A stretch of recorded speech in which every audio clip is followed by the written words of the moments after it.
What's up, everybody? Welcome back to the Marlowe Life. Today, we're going to be doing something a little bit different. This is a new series we're going to be doing called Art History with Andrew. I'm going to give you guys a little preview, actually, of the presentation that I'm giving at Old Dominion University tomorrow for one of my art history classes. Let me just open up the slideshow here. Just a little brief background. It's about Peter Paul Rubens and a series of paintings that he did for Marie de Medici for the Luxembourg Palace. And her story is pretty fascinating. The iconography in this painting series is pretty awesome too. So hopefully you guys will enjoy this.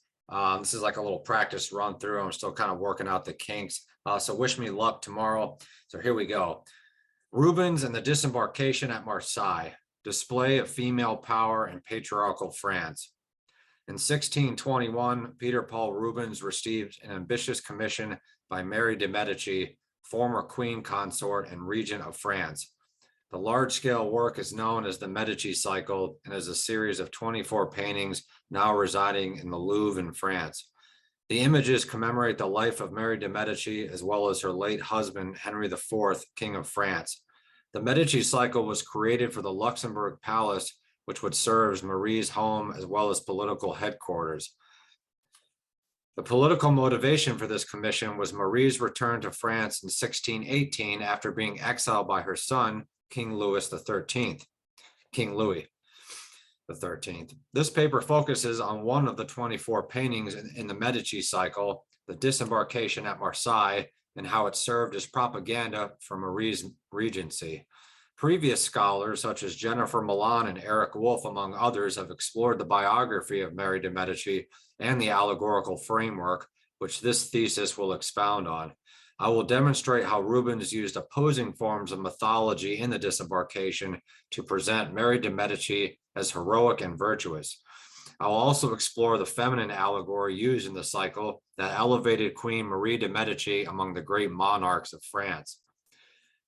The Disembarkation at Marseille depicts the Queen's arrival on her way to be married to King Henry IV in Lyons.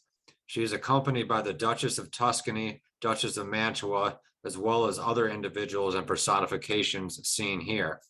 The propaganda is evident with the personifications of France and fame shown greeting Marie with trumpets and hospitality.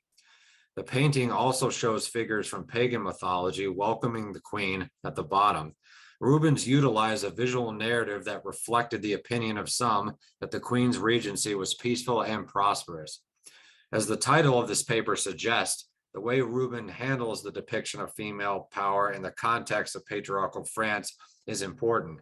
The symbolic collaboration of Rubens and Mary de Medici succeeded in disguising aspects that may have offended her son, King Louis XIII, after political tension had grown between them continually. The gendered construction of the Disembarkation with the use of Christian and pagan personifications gives us insight. The inclusion of these religious references was used to represent ideal virtues of femininity, as well as associating Marie with Christian and pagan goddesses to elevate her character and ambitions. We can see the similarities of the Disembarkation to the images of the birth of Venus. In Golden Age mythology, the arrival of Venus was sequential to the advent of spring, which brought peace and prosperity. Golden Age mythology was utilized by many artists and the Medici family during the Renaissance as well as Baroque. The comparisons are striking in the Disembarkation, which exploits the mythology to heighten Marie de Medici's status. Venus, being the goddess of love and fertility, also bears importance in the meaning of this painting. Marie was a woman of Italian origin, as well as someone outside of French lineage, which caused suspicion and apprehension among those she ruled. However, King Henry's choosing of her as his Catholic wife solidified her rightful association to the French monarchy. The display of lawful power is shown in various ways in the Disembarkation. The Queen's firm and commanding pose demonstrates her willful personality and her perseverance against Salic law, which prohibited women from inheriting the throne. Notably, the role of women in this painting is authoritative and commanding. Particularly, the figure known as the Knight of Malta sits on the sidelines looking at Marie in a pose that draws our attention to her and the other female characters. The ambiguous identity of this man, as well as his subservient position in the composition, seem to indicate the authority of Marie over her male adversaries. The narrative in the lower half of the painting does something similar. All of the mythological figures here bring our attention above to Marie de Medici. The sea gods, Oceanus and Neptune, make directional gestures upward toward the queen. Alongside them are the Nereids, or sirens, who help to guide Marie and her entourage safely to shore. The combination of these different mythologies was successful in addressing Marie's message.